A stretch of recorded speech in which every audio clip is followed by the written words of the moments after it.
Shopping is hard. I can never find anything in my size. I don't even know my size. I buy my clothes the same place I buy my groceries. There's a better way.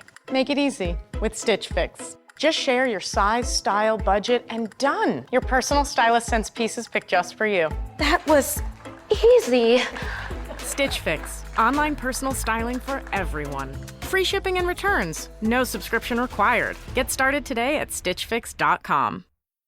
Hey guys, finding the perfect gift for the food lover in your life is easy. Thanks to Goldbelly. Goldbelly ships America's most iconic foods straight from world-famous restaurants right to your door. So if you want to treat someone to Joe's Stone Crab from Miami, Franklin Barbecue from Texas, or desserts from famous foodies like Ina Garten or Martha Stewart, Goldbelly has you covered with free shipping anywhere in the country. Just go to goldbelly.com and for a limited time, get 20% off your first order with promo code GIFT. That's promo code GIFT.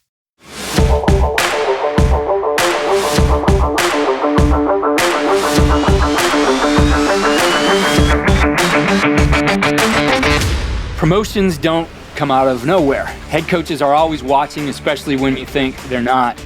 They notice how you prepare, how you lead, how you handle pressure, and how you support the mission of the program. Today on The Next Move, presented by Coach Portal, we're talking about what head coaches really notice about their assistants and how you can put yourself in a position to earn more trust, responsibility, and opportunity. Don't forget to activate your free 6-month trial at Coach Portal. Build your profile, upload your resume, and stay ready for when the next job opens. Go to coach-portal.com, enter the code CCPodcast, and make your next move. Joining me today to discuss this topic is Adam Harvey. He's been a repeat performer here on the podcast. I've known Adam over the years.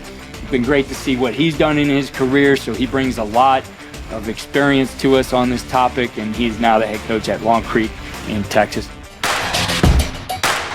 Adam, great to have you back on the podcast. Keith, I appreciate it. It's always good to be able to talk ball with a stud like yourself, so thank you. I appreciate that. Well, Coach, the topic is what coaches notice about their assistants, and I know as you sit in that seat, you're always looking for somebody who you can help you lead the program and take more responsibility. And, you know, what are some of the things that you're looking for? What's important to you as you're noticing your assistants and maybe guys who are ready for that promotion or more responsibility?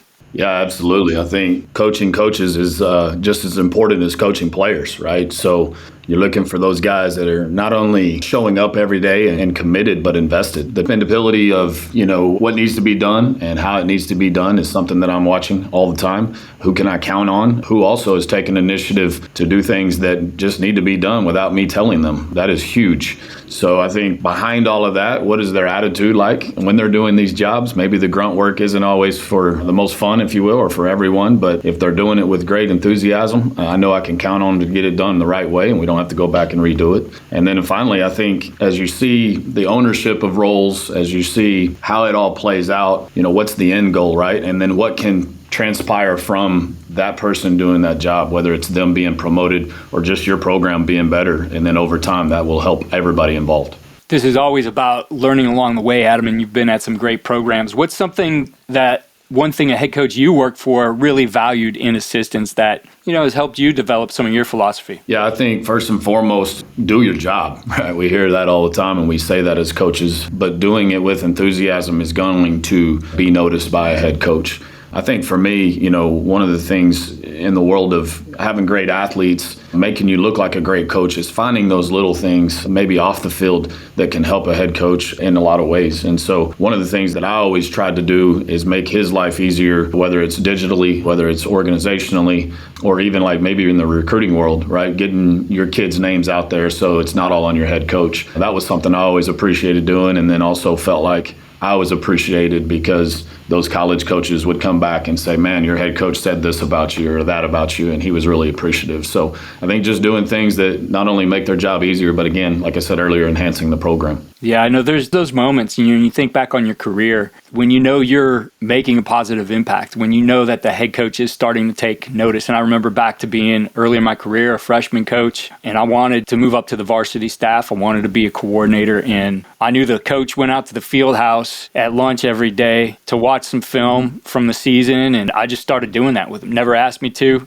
started taking notes for him and doing all those things. And I ended up being the offensive coordinator the next season, but it started with that. And I knew he took notice. What's for you one of those moments you remember that, hey, what I'm doing is noticed and it's paying off for me now? Yeah, absolutely. I think kind of along the same lines, Keith, just studying ball and then coming back with an idea that your head coach is like, yeah, that's really, really good. I think I found myself several meetings, especially at AFCA and places like that, where there's these side meetings off that aren't necessarily on the schedule. And again, through recruiting, meeting guys that kind of were putting a lot of those meetings on. Think about a guy, Patrick Toney, who's now coaching in the NFL, huge friend of mine and mentor of mine in the game. And even while he is probably younger than I am, I don't know how old Patrick is, that guy, the way he studied ball, I just wanted to be around it. I could be a fly on the wall. And then I found myself with basically all of the SEC and some really good defensive back coaches. And so what did I do? I went back and sat down with my head ball coach, who was a defensive guy who actually coached secondary with me before taking over the head job. And, hey, what about this and what about that? I think we can implement this and that. And it was a really good conversation because he felt like he could trust me more knowing that I'm studying ball on my own. So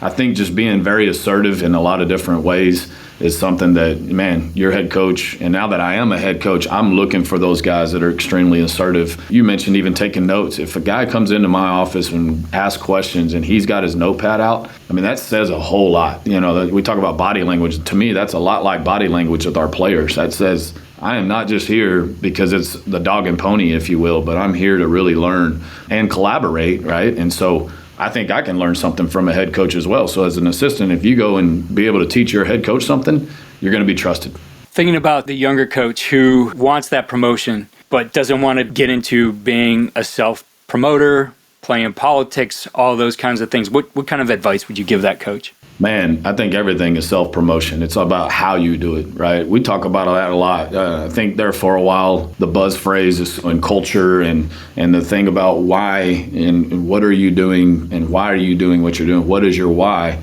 I would ask the question, how? How are you doing what you're doing? So I think when self-promotion comes up, I think a lot of guys are a little lenient with that because if you're doing the work, then it's not really looking like what we would view the negative connotation of self-promotion to be, right?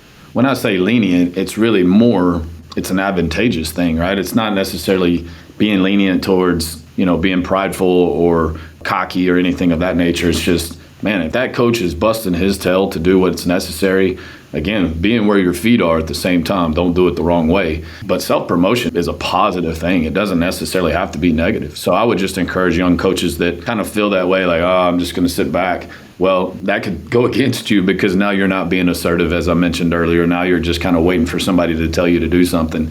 And that's probably the last thing I would say across the board, no matter what kind of head coach you work for. That's the last thing your head coach wants you to do is wait for you to be told to do something. There's too much going on for us to have to go and tell you what to do. Just go get it done. And absolutely. Do it with pride, right? And do it with that self-promotion mindset because it's not a bad thing.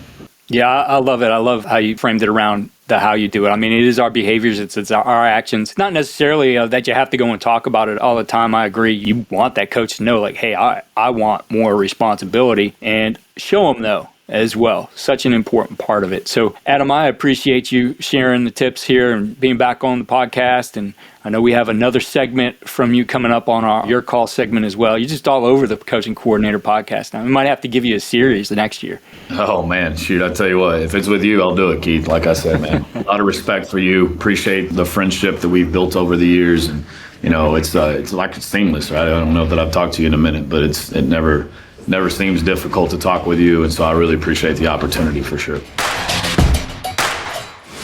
If you want more responsibility, start by mastering what's in front of you. Head coaches always notice who's consistent, who leads, and who's ready. And when that opportunity comes, be ready to make your next move. Upload your profile and resume to Coach Portal today. With your free 6-month trial, you'll be in position before the next job opens. Go to coach-portal.com, enter the code CC Podcast, and make your next move.